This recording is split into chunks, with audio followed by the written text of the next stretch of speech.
গর্গমুনি বললেন, এক কাজ করুন দুই মা, আপনারা ভালো করে আলিঙ্গন দিয়ে দিন। আলিঙ্গন মানে আতপ চাল মিটিয়ে, আতপ চাল বেটে তারপরে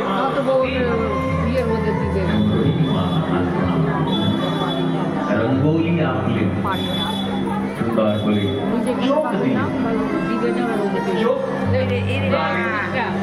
রঙ্গোলি আঁকলেন সুন্দর করে, আলপনা গর্গমুনির জন্য নির্দিষ্ট আসন বিছিয়ে দিলেন, আর দুই মা দুই ছেলেকে করে নিয়ে বসলেন তার জন্য সম্মুখে দুটি আসন। গর্গমুনি আসন যে বসলেন সঙ্গে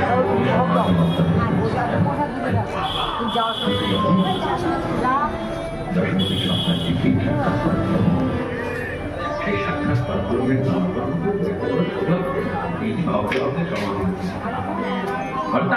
সমাধি ঘটনা রইল। এদিকে বসে পড়েছেন দশমতী। রোহিণী দেবীকে খোঁজা দিয়ে বলছি, দিদি এ বাবা মহারাজ আমাদের ঘরে এসে প্রাপ্তি হয়ে গেল।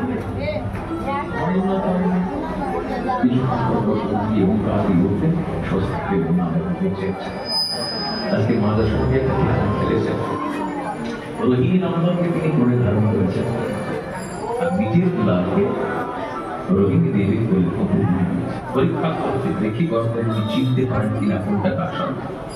সবাইকে বলে যে ত্রিকালদ্রষ্টা, কেমন ত্রিকালদ্রষ্টা পরীক্ষা করবার, যদি বলতে পারে যে কোনটা কাছে সবাই বুঝতে পারবেন।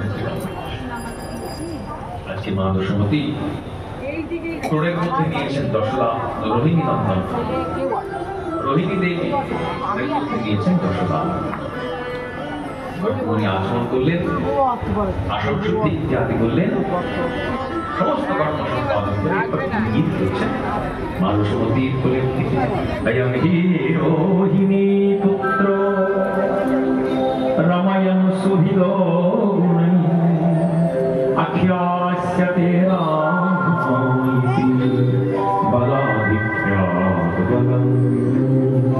অয়ং হি রোহিণী পুত্র। ইঙ্গিত করছেন মা দশমতীর কোলের দিকে, বলছেন কি অয়ং হি রোহিণী পুত্র। ইঙ্গিত করছেন দশমতীর কোলের দিকে এবং বলছেন অয়ং হি রোহিণী পুত্র। মা দশমতী তুমি যতই চালাকি করো না কেন, তুমি কোলের মধ্যে ধারণ করে রেখেছো রোহিণীর পুত্রকে। অয়ং হি রোহিণী পুত্র রময়ং সুহৃদ গুণৈ আখ্যাস্যতে রাম ইতি বলাধিক্যাৎ বলম। এই রোহিণী নন্দন প্রচুর বলশালী হবে, এই জন্য কিন্তু